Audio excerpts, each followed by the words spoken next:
This is WWJ Whipping with Joe. We sporting the Osprey.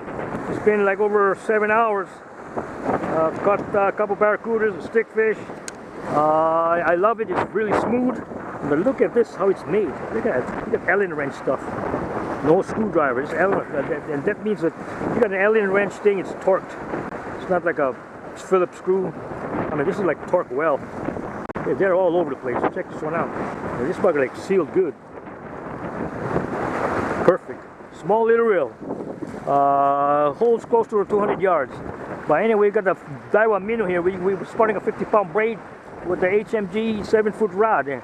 My favorite, lifetime warranty. HMG Fenwick lifetime warranty. Medium heavy, fast. But anyway, we're going to pop a couple of casts here. We throw right by the drop off here, right on the reefs here, right on the side. And this is a crank and pop. No easy retrieve. We're just flying this thing to the water here. And I seem to like this retrieve. It's worked for me for most of my strikes, actually 42. I mean, it's made to hit something. This is two. Crank and pop, I call this. Crank and pop. You can see the action of the lure here. See how fast I'm cracking and popping. You can see the reel here. Whenever I'm cranking, it's popping. I normally get the, like I said, I normally get the retrieve on the upside. The rod is on the up. What I'm saying is, let me show how you do this here. I normally use the retrieve on the up, which is on the top side. You see the rod on the top here. And the reason why I love this method here is when the fish strikes, all I have to do is lift the rod up and it's already set the hook. That's one of the advantages of in this mode here. It's almost like a, I'd say about 20-degree angle toward the lure. This would be like straight in the water here and straight up. That'll be a 90-degree angle. This is 45. My rod is like close to a 20-degree angle straight to the lure. And like I said, when she pops it, when she takes the lure, all I gotta do is raise the tip of the rod. Like say, like here, it's about 20 degrees. Once you start to run, she'll run and take pull drag here. I'm sporting a 7-pound drag, 10-pound out of the rod. And what I do then is when I lift the rod up, it's already set the hook. And this is one of the advantages that I got on a small little setup like this here. This is 4. Sometimes you ring it, the retrieve is too fast and you'll find the lure jumping in the water. So this is not good. I normally throw about 10 casts in the small little pocket. This pocket is right by the reef here. I mean, this lure has a lot of action though, that's for sure. I mean, it's a popper. It's not a popper, but it's a, I don't know, it's erratic though. It's erratic. Water's a little dirty here, but nah, that's okay. Like, so we're just trying this thing out there. We'll do 10 pops at this portion. We're going to move up in the corner in the center here and do 10 more. Normally throw parallel to the pier. See how much action you got? There's got a lot of action on this lure here.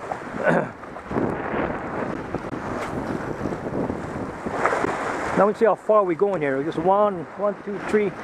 We go here. 1, 2, 3, 4, 5, 6, 7, 8, 9, 10. 1, 2, 3, 4, 5, 6, 7, 8, 9, 20. 1, 2, 3, 6, 7, 8, 9, 30. 1, 2, 3, 4, 5, 6, 7, 8, 9, 40. 1, 2, 3, 4, 7, 8, 9, 50. 1, 2, 3, 4, 5, 6, 7, 8, 9, 60. 1, 2, 3, 4, 6, 7, 8, 9, 70. 1, 2, 3, 4, 5. So a lot of action. This is 75. It's about 75 cranks. Let's give you about 75 yards.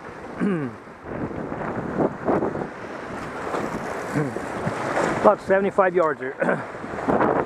It's with the wind, but you know it's pretty good. This Daiwa Minnow, I think it's 1 and 5 ounce, 1 and 5/8, I think it is. I'm not sure. I think it's pretty light though. But in this portion earlier, the lure would come out of the water, and this is where you can't crank it too fast. But you know I like my lure to go quick. Because if you get something go bite it, it's going to hit it. It's not gonna wait, and that's what I want. I want that fish to see this lure, and I want him to hit it as quick as possible because he knows that it's going to run away. So the further the lure is out there, the fish has a longer time to look at it, and then he's going to decide if he wants to pop it or not. So I believe that if the area is short and the fish sees it, he doesn't have time to think he's going to let it go or not. He just have to pop it, because if he doesn't take that opportunity, he'll lose the fish. So this is what I believe. Okay, this is 3 here. Crank and pop, very quick. Still cranking smooth.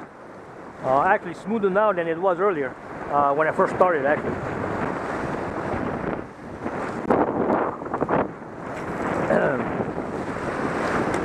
Okay, this is 4. Whew, the waves are crashing over there. Crashing over there. We just need one that's laying loose over there. This is number 4. Number 4, crank and pop here. Crank and pop. Coming around. Whew, you're seeing a lot of action to this. The action of the deeper one, this is a floater. The other one is a diver. And this one will dive, suppose it's 3 feet and deeper. And the other one, it doesn't, it's not as erratic as the other one. This one is more erratic. And I think it's because the hook is different. It's got a different ring set. I put a different kind of ring on it. But this one here looks more like a mullet, I guess. It's more of a gray. It's called the eel, I think it is.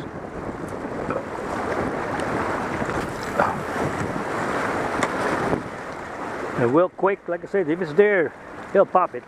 They won't waste much time, especially down right in this corner here. The biggest one landed here is a 28-pounder, right in this pocket. I've lost quite a few though. I lost 2, I think. And it will take it, and it will go all the way around, and I lose it on this portion right here. It doesn't go straight there. Had only one go out there, brought him back, but the other 2 took off here, took a right, and they went behind the pillar there, and that was it. Lost them. But they know where to run. For that, you can't stop them. You're just a little too big at that time. But it's all timing. And there we go. That one is popped out of the water. And this is one of the things when you come out top. So it's best to get the rod down. It'll go about 2 or 3 feet deeper. Yeah, I mean, there's a lot of action on this lure. A lot of action on this lure. Now we go down in this pocket here, not straight up, but just straight down. Like I said, it dives probably around 2 or 3 feet deeper in this position versus the upside. But if you got a strike, it's difficult to set the hook because you're pulling it down. It's easier to set a hook when you're straight up and pulling it up. What I'm saying is, like in this position here, when you're cranking a 20-degree angle here from the water to here is a 20-degree angle, somewhere around there. When it strikes, all you have to do now is, when it takes off, all you're going to do now is you're going to lift the rod like so at the 12 o'clock position, and this will automatically set the hook. And I love it, it's faster. Now in this position, in the down position, now this is what happens. When it strikes, it takes the lure, it's going to go straight up, but what happens now, to set the hook, you're going to have to pull it down. And you know, it's harder pulling it down than to pull it on the upside to 12 o'clock. That's the problem. So,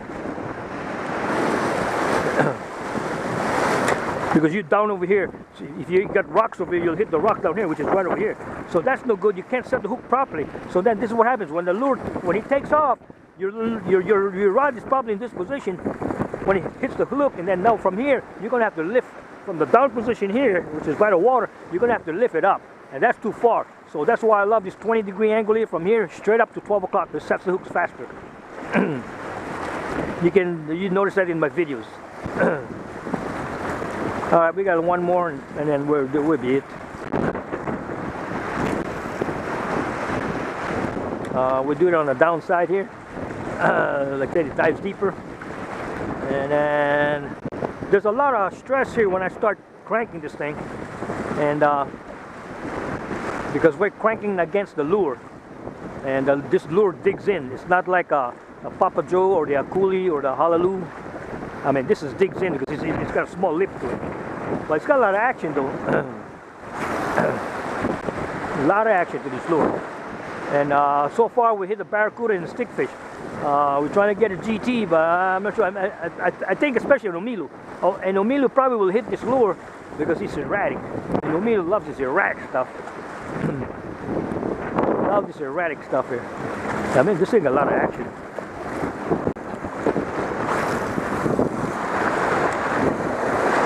A lot of action right here. Alright, we're going to crank and pop in here. You can see my hand. This is how we crank and pop this thing on the downside. Very, very simple actually, really easy. A lot of action this thing.